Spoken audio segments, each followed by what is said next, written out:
بسم الله الرحمن الرحيم.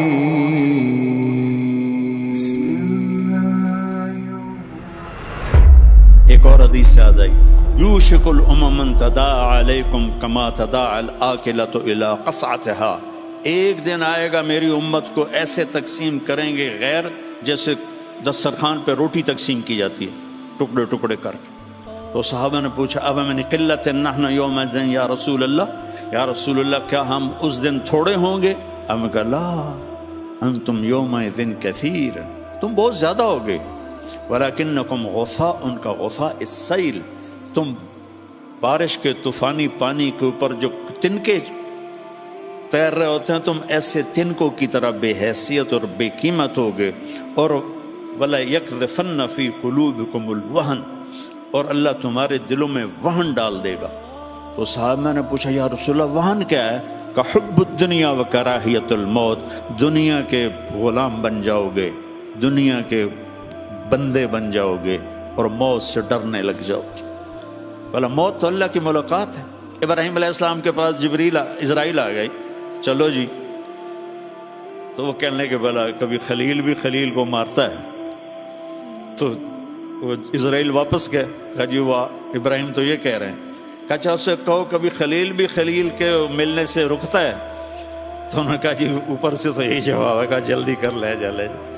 مسلمان کے لیے تو اللہ کی قسم اگر اللہ راضی ہے تو موت سے خوبصورت تحفہ کوئی نہیں، موت سے خوبصورت پیغام کوئی نہیں. اگر اللہ ناراض ہے پھر تباہی ہے. عمر بن عبدالعزیز اس تخت پہ بیٹھے جس پہ بنو امیہ کے ظالم حکمران بیٹھے تھے، عبد الملک بن مروان، پھر ولید بن عبد الملک، پھر سلیمان بن عبد الملک، اور چوتھے عمر بن عبدالعزیز. عبد الملک ان کے سگے چچا تھے. عمر بن عبدالعزیز اور عبد الملک بھائی تھے، مروان کے بیٹے تھے. تو عمر بن عبدالعزیز نے 2.25 سال حکومت کی اور 3 بر اعظم میں زکوٰۃ لینے والا کوئی نہ بچا. 3 بر اعظم پہ حکومت تھی، جنوبی فرانس سے لے کر شمالی افریقہ تک اور ملتان تک اس بندے کا جھنڈا لہراتا تھا، اور 3 بر اعظم میں زکوٰۃ لینے والا کوئی نہ بچا کہ پہلے خزانہ اپنا سمجھ کے لوٹتے رہے اور انہوں نے خزانے کو امانت سمجھ کے استعمال کیا. تو وہ انہوں نے بلایا شام کے قاضی رجا کو، کہنے لگے دیکھو عبد الملک میرے چچا مرا تھا تو میں اس کی قبر میں اترا تھا تو اس کے چہرے کا رنگ کالا سیاہ ہو گیا تھا اور اس کا چہرہ قبلے سے یوں ہو گیا تھا، اور عبد الملک کی یہ جگہ سرخ تھی سیب کی طرح. پھر میں نے ولید کو قبر میں اتارا، وہ اس کی کفن کی گیرا کھول کے دیکھا تو اس کا چہرہ ادھر تھا اور کالا سیاہ تھا.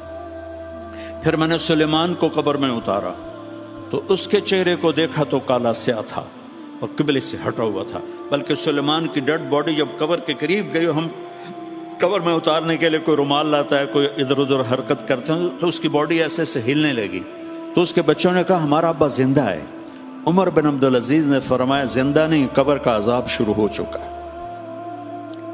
اور یہ ان تینوں کا جرم کیا تھا؟ ظالم تھے، بددیانت تھے، قومی خزانے کو ذاتی ملک بنا لیا تھا. یہ کیا سمجھتے ہیں حکمران کہ یہ مزے کریں گے؟ ان سب کے ہاتھ ایسے بندے ہوں گے قیامت کے دن.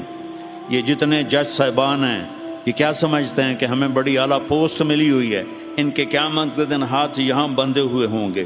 پھر اللہ پوچھے گا بتا تجھے جو حکمران بنایا تھا تو نے کیا کیا میرے بندوں کے ساتھ؟ اگر وہ جواب دے سکا تو اس کے ہاتھ چھوڑ دیے جائیں گے، ورنہ انہی بندے ہاتھوں کے ساتھ جہنم میں گر جائے گا. اور قاضی سے اللہ پوچھے گا ہاں کیا فیصلے کیے تھے، کتنے ظلم کے فیصلے کیے تھے، کتنے عدل کے فیصلے کیے تھے. اگر وہ عدل کے فیصلوں میں کامیاب ہو گیا تو ہاتھ چھوڑ دیے جائیں گے اور جنت میں چلا جائے گا.